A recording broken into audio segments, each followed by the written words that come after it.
அனைவருக்கும் வணக்கம்.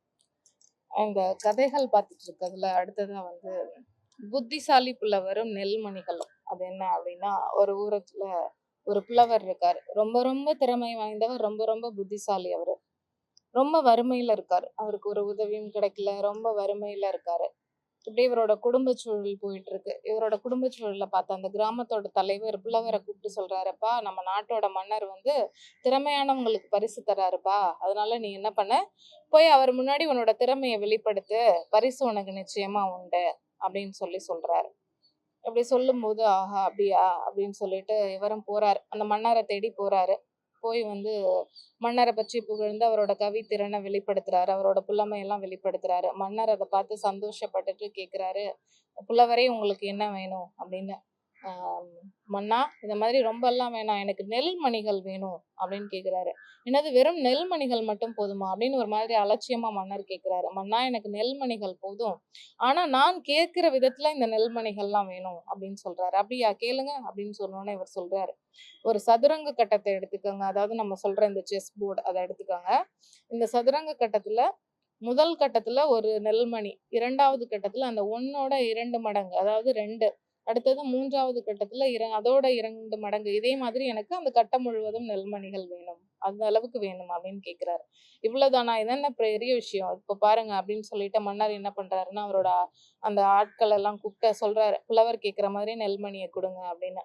முதல் கட்டத்துல ஒரு நெல்மணி வைக்கிறாங்க, இரண்டாவது கட்டத்துல 2, மூன்றாவது கட்டத்துல 4, நான்காவது கட்டத்துல 8, இப்படி வச்சுட்டு 10வது கட்டம் வரும்போது அந்த நெல்மணிகளோட எண்ணிக்கை 512 ஆயிடுது.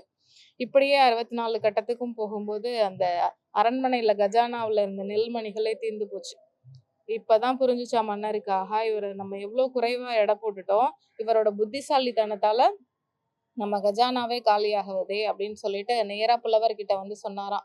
புலவரே, நான் கூட உங்க திறமைய இந்த கவி பாடும் திறன் மட்டும்தான் இருக்குன்னு நினைச்சேன், ஆனா நீங்க எவ்வளவு புத்திசாலின்னு நிரூபிச்சிட்டீங்க. உண்மையிலே நீங்க ஒரு நாட்டை ஆள்றதுக்கான தகுதியோட இருக்கீங்க. இனிமேல் நீங்க தான் என்னோட அவை புலவர் அப்படின்னு சொல்லி, என்னோட அவை புலவராகவும் நீங்க இருக்கணும் அப்படின்னு அவருக்கு அப்படிப்பட்ட ஒரு பதவியை கொடுத்துட்டாராம். எப்பவுமே ஒருத்தரை பார்த்த உடனே அவங்களோட உருவத்தை வச்சு நம்ம எப்பவுமே இந்த தோற்றத்தை வச்சு எடை போடுறது அப்படிங்கிற விஷயத்த பண்ணவே கூடாது. பொதுவா நம்ம என்ன பண்றோம்னா, இப்ப இருக்கிற காலகட்டத்துல ஒருத்தரோட ஸ்டேட்டஸ் எப்படி இருக்கு, இல்ல கார் வச்சிருக்காங்களா, அவங்க என்ன மாதிரியான ட்ரெஸ் போட்டிருக்காங்க, இதுதான் பாக்குறோம். இதை தவிர அவங்களுக்குள்ளயும் என்ன விதமான திறமைகள் இருக்கு, அதை எப்படி எந்தெந்த தகுந்த நேரத்துலதான் எல்லார்கிட்டயும் இருக்கிற திறமைகள் வெளிப்படும். இங்க திறமை இல்லாம யாருமே கிடையாது. அதனால அப்படிப்பட்ட அந்த திறமையையும் பார்த்து ஒருத்தரை எடை போடணும் அப்படிங்கிற வகையில தான் இது இருக்கு. ஏன்னா, நீங்க எப்படி ஒருத்தவங்க உங்க வீட்டுக்கு வர்றவங்கள பார்த்து எப்படி நேரா வாங்க அப்படின்னு நீங்க சிரிச்சுக்கிட்டே சொல்றதும், இல்ல ஏன்டா வந்தாங்க இவங்க அப்படின்னு வாங்க வாங்க அப்படின்னு ஒரு அரை மனசோட சொல்றதும் உங்களை மட்டும் இல்ல, உங்க குடும்பத்துல இருக்கிற உங்க குழந்தைகள், உங்களோட சந்ததியையும் சேர்த்துதான் உங்களோட நடவடிக்கையை கவனிச்சுட்டு இருப்பாங்க. அதனால எப்பவுமே ஒருத்தரை தோற்றத்தை வச்சு எடை போடாம அவங்க கிட்ட இருக்கிற திறமைக்கும் மதிப்பு கொடுக்க பழகிக்கோங்க. அதுதான் ஒரு நல்ல பண்பாவும் இருக்கும் எப்பவுமே அப்படின்னு கேட்டுக்கிறேன். நன்றி, வணக்கம்.